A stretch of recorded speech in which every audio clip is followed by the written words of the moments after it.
अली ज़फ़र साहब, सबसे पहले मैं आपसे जानना चाहूँगा, ज़ाहिर है एक सीनियर वकील के तौर पर आपकी अपनी क्या राय है जो अटॉर्नी जनरल ने आला अदलिया के जजेस के हवाले से, बेंच के हवाले से बयान दिया। और मैं ये भी जानना चाहूँगा, अटॉर्नी जनरल कह रहे हैं मैंने इस्तीफ़ा दिया है पाकिस्तान बार काउंसिल की वजह से, हुकूमत ये कह रही है कि उनसे इस्तीफ़ा लिया गया है, ये तासुर दे रही है। एग्जैक्टली हुआ क्या है? जी देखें, इसमें कोई शक नहीं है, उन्होंने एक रेजिग्नेशन लेटर लिखा है जिसके अंदर उन्होंने कहा है कि मैंने बार काउंसिल की वजह से ये इस्तीफ़ा दिया है। लेकिन मेरी नज़र में उन्होंने एक और वजह जो बहुत अहम वजह थी जिसके लिए इस्तीफ़ा दिया है,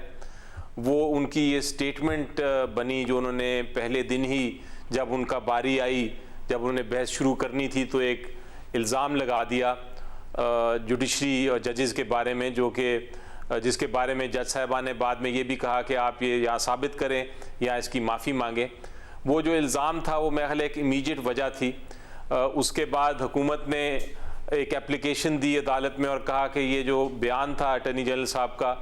ये हमने इसकी ना इजाज़त दी थी, ना हमसे ये इंस्ट्रक्शंस ली गई, ना हमें ये बताया गया, और ये गलत स्टेटमेंट थी, हमारा इस स्टेटमेंट से कोई ताल्लुक़ नहीं है। तो ये जब इस तरह की बात हो जाए कि एक एतमाद अटॉर्नी जनरल का और जो हुकूमत है उसका एक दूसरे के ऊपर से उठ जाए, तो फिर बेहतर यही होता है कि बजाय इसके कि हुकूमत कोई कार्रवाई करे कि अटॉर्नी जनरल साहब खुद ही रिज़ाइन कर दें। तो मेरा ख्याल है हो सकता है बार काउंसिल की भी वजह हो, लेकिन यकीनी तौर पे ये भी एक वजह थी जिस वजह से उन्होंने रिज़ाइन किया है। अली साहब, ज़ाहिर है आप सीनियर वकील के साथ साथ तहरीक इंसाफ के रहनुमा भी हैं और इस मुशावरती अमल में हुकूमत का हिस्सा भी हैं। ये पहले दिन जब अटॉर्नी जनरल ने बयान दिया तो हुकूमत अपने आप को डिस्टेंस कर सकती थी इससे कि जी डिस्टेंस करते कि ये बयान उनकी अपनी ज़ाती राय और हम इससे डिस्टेंस करते हैं, क्योंकि अदालत ने मीडिया को रिपोर्ट करने से मना किया, हज़फ करा दिया, तो हुकूमत भी खामोश रही। दूसरे दिन अदालत ने कहा तो माफ़ी मांगे या फिर सबूत दें, तब भी हुकूमत फैसला कर सकती थी। शहजाद अकबर साहब, फरूक नसीम साहब मौजूद थे, उस वक्त भी खामोशी रही। फिर अटॉर्नी जनरल साहब ने ये आज इस्तीफ़ा और ये सारा का सारा मामला सामने आया है। ये पहले दिन इस सिचुएशन से नहीं निपटा जा सकता था? जी, ये बिल्कुल आप दुरुस्त कह रहे हैं कि वो मौजूद थे अदालत में, लॉ मिनिस्टर साहब, जिस वक्त ये बात हो रही थी। और एक तो ये भी हो सकता था कि वो उठ के उस वक्त भी कह सकते थे कि ये हुकूमत का मौक़िफ़ नहीं है, जो अटॉर्नी जनरल साहब ले रहे हैं उनका पर्सनल मौक़िफ़ है। लेकिन मेरा ख्याल है उन्होंने ये नहीं किया और उन्होंने ये बेहतर समझा कि जाके मुशावरत की जाए, क्योंकि ये हुकूमत ने देखना होता है मामला। तो जब ये मामला उस लेवल तक पहुंचा, प्राइम मिनिस्टर साहब तक पहुंचा, तो उसके बाद बुलाया गया और यकीनी तौर पे उस मीटिंग में मैं भी था और यही फ़ैसला हुआ हमारा कि हमने ये स्टेटमेंट देनी है, अदालत को ये बता देना है कि ये स्टेटमेंट फेडरेशन की नहीं थी, ये एक ज़ाती स्टेटमेंट थी, हम इसको डिनाई करते हैं। और जब ये एक बार स्टेटमेंट हमने हुकूमत की तरफ से दे दी गई ये स्टेटमेंट, तो उसके बाद मेरा ख्याल है जो अटॉर्नी जनरल साहब थे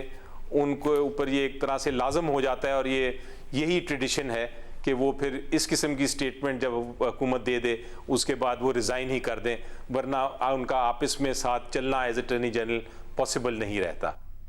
मतलब आप समझते हैं कि जो कुछ हुआ ये असल में अचानक नहीं हो गया? जो कुछ अटॉर्नी जनरल ने कहा ये कॉन्सिक्वेंस था, काफ़ी पहले से जो हुकूमत का जो रवैया रहा है, जैसे काजी फायद ईसा के हवाले से इसमें तासुर लगा कि जैसे हुकूमत इस मामले को प्रोफेशनल अंदाज में नहीं पर्सनल अंदाज में कंडक्ट कर रही है। फायद साहब का मामला आया, पहले उन्होंने इल्ज़ाम लगाया कि एसिड रिकवरी यूनिट ने बाकायदा तौर पर एक प्राइवेट कंपनी को बरतानिया में हायर किया उनके बच्चों की और सब चीज़ों की बाकायदा तौर पर तहकीक करने के लिए। फिर एक पटिशन सामने आई जिसमें जस्टिस फायद ईसा के लिए तौहीन आमेज़ अल्फाज इस्तेमाल किए गए। जब तनकीद हुई तो तहरीक इंसाफ अचानक उससे पीछे हट गई। फिर अदलिया के हवाले से अपनी एक जिम्मेदारी वज़ीर आज़म साहब ने अदलिया पर डालने की कोशिश की, जिसका जवाब आया। तो आपको नहीं लगता कि जो अटॉर्नी जनरल ने किया ये हुकूमत के उस रवैये का कॉन्सिक्वेंस था, जिससे लग रहा था कि जुडिशरी के साथ पूरे बेंच पे ही उन्होंने सवाल उठा दिया जो शुरू मामला एक जज से हुआ था?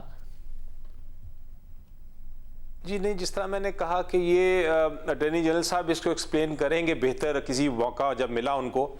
लेकिन ये जो रिमार्क्स थे या जो इल्ज़ाम था ये किसी तरह से हुकूमत के इंस्ट्रक्शंस पे नहीं था। किसी कम अज़ कम high level cabinet level prime minister level पे तो ये बिल्कुल डिस्कस नहीं किया गया। वरना यकीनी तौर पे उनको कहा जाता कि ऐसी कोई बात नहीं, आप ऐसी स्टेटमेंट ना दें। तो ये स्टेटमेंट उन्होंने दी, लेकिन आप दुरुस्त फरमा रहे हैं कि कुछ अरसे से हम देख रहे थे, मुझे इल्म नहीं है उसका ज़ाती तौर पे कि वाकई ही ये टेंशन्स थी, लेकिन एज अ थर्ड पार्टी जब ऑब्जेक्टिवली मैं कुछ केसों को देखता हूँ तो मैं देख रहा था कि कुछ केसों में की वजह से वो एक टेंशन थी, और ये एक इसका फाइनल मेरा ख्याल है रिएक्शन था इस स्टेटमेंट के बाद, जिसमें उनको फिर रिज़ाइन उन्होंने फ़ैसला किया कि मैं रिज़ाइन कर लूँगा। लेकिन जहाँ तक स्ट्रेटजी होती है, लीगल स्ट्रेटजी, इसमें हुकूमत, चूँकि हुकूमत में बहुत सारे लोग होते हैं जो नॉन लॉयर्स होते हैं, तो ये अटॉर्नी जनरल और लॉ मिनिस्ट्री की स्ट्रेटजी होती है जिसके तहत लीगल केसेस लड़े जाते हैं। तो जो भी स्ट्रेटजी थी उसमें यकीनी तौर पे ये स्टेटमेंट शामिल नहीं थी। बाकी लीगल बहस होनी थी। अभी जज साहिबान के बहुत सारे सवालात थे, कुछ बड़े अहम सवालात भी उठाए गए थे इस सारी कार्रवाई के बारे में, जिनका भी जवाब आना था। तो अब नेक्स्ट स्टेप अगर आप देखें तो ये होने लगा है कि अटॉर्नी जनरल साहब नए जब आ जाएंगे, उनको कुछ टाइम चाहिए होगा अपनी स्ट्रेटजी बनाने का, और जब वो आएंगे अपनी लीगल सारी आर्गुमेंट्स तैयार करके, तो यकीनी तौर पे जितने सवालात आपने भी उठाए या जितने सवालात अदालत ने उठाने हैं उनका जवाब अदालत को फराहम किया जाएगा, और फिर अदालत एक फैसले और या नतीजे तक पहुंच सकेगी। मतलब मैं एक और बात पर आपका मौक़िफ़ मालूम करके फिर रशीद रिजवी साहब का मौक़िफ़ इस पर मालूम करता हूं, क्योंकि इसमें बहुत सारी चीज़ें भी साबित होनी है इस मुकदमे में। मगर कानूनी तौर पर बताइएगा कि ये जो मामला है फाइज़ साहब ने जो उठाया कि एसिड रिकवरी यूनिट ने बाकायदा तौर पर एक प्राइवेट कंपनी को हायर किया, हुकूमत के पैसे उस कंपनी को दिए, और फिर के उनके बच्चों की बरतानिया में तहकीकात कराएं कि वो पिछले 10 साल में कहां कहां रहे हैं। ये तो बाकायदा तौर पर एक जज को सिंगल आउट करके अगर ये किया गया, ये साबित हो जाता है, क्योंकि सुप्रीम जुडिशल काउंसिल सिर्फ वो वाहिद फोरम है जो एक जज के कंडक्ट के हवाले से कर सकता है। तो इसका कॉन्सिक्वेंस क्या होगा, इसके नताइज क्या होंगे अगर ये साबित हो जाता है कि हुकूमत ने ये किया है? जी देखिए, मेरी नज़र में जो कॉन्सिक्वेंसेस इसके तो अदालत ही फैसला करेगी। एक कॉन्सिक्वेंस तो ये हो सकता है कि अदालत ये केस को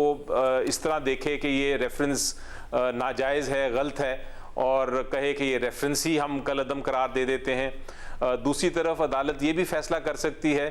कि ये सारे मामला, ये सारी बहस जो हुई है हमारे सामने नहीं, ये सुप्रीम जुडिशल काउंसिल के सामने होनी चाहिए, जो एक आईनी इदारा है, और इसलिए हम इस पिटिशन को डिसमिस करते हैं, और ये सारे मामलात, ये सारी तहकीकात जो हैं वो हम सुप्रीम जुडिशल काउंसिल को भेज देते हैं। ये भी फैसला किया जा सकता है। इसके अलावा भी बहुत सारी ऑप्शंस अदालत के सामने हैं। लेकिन एक बात आपको मैं बताऊं, अपनी ज़ाती राय जो मेरी है, कि जुडिशरी हमारी जो है वो इंडिपेंडेंट है, और उसकी इंडिपेंडेंस को कायम रखने के लिए आइन में एक शिक है, आर्टिकल है, कि अगर किसी जज के खिलाफ भी कोई इल्ज़ाम होगा तो उसको कोई और अदारा नहीं फैसला कर सकता, जजेस ने खुद ही फैसला करना होता है सुप्रीम जुडिशल काउंसिल के ज़रिए, और सुप्रीम जुडिशल काउंसिल में ट्रायल चलता है। तो एक जो मेजर सवाल उठ रहा है इस सारी प्रोसीडिंग्स के बारे में, वो ये है कि ये मामला सुप्रीम जुडिशल काउंसिल क्यों नहीं सुन रही, ये एक और बेंच सुप्रीम कोर्ट का क्यों सुन रहा है, और यकीनी तौर पे जो हुकूमत की तरफ से मौक़िफ़ दिया जाएगा उसमें ये भी एक लीगल इशू आएगा कि क्या ये समाअत जो है, ये पिटिशन जो है, ये मेंटेनेबल है कि नहीं। और ये सारे मामले हैं जिसका फ़ैसला होना है। अच्छा नहीं लगता कि हम उनके पे कमेंट करें जो कि अभी मामला चल रहे हैं, लेकिन आपका भी ये सवाल बड़ा जायज़ है कि जो किसने तहकीकात की इसकी, किसने नहीं की, इसके भी सवालात पूछे जा रहे हैं, और इसके ऊपर भी एक जवाब ने आना पड़ेगा फेडरेशन की तरफ से। जो भी नए अटॉर्नी जनरल हैं इसका जवाब देंगे जब अदालत में ये सवाल दोबारा रेज़ किया जाएगा। लेकिन ये जो मैंने आपको एक अहम आइनी नुक्ता उठाया, ये भी इसका भी जवाब मेरा ख्याल है अदालत देगी कि सुप्रीम जुडिशल काउंसिल के पास क्यों नहीं जाना चाहिए ये मामले को।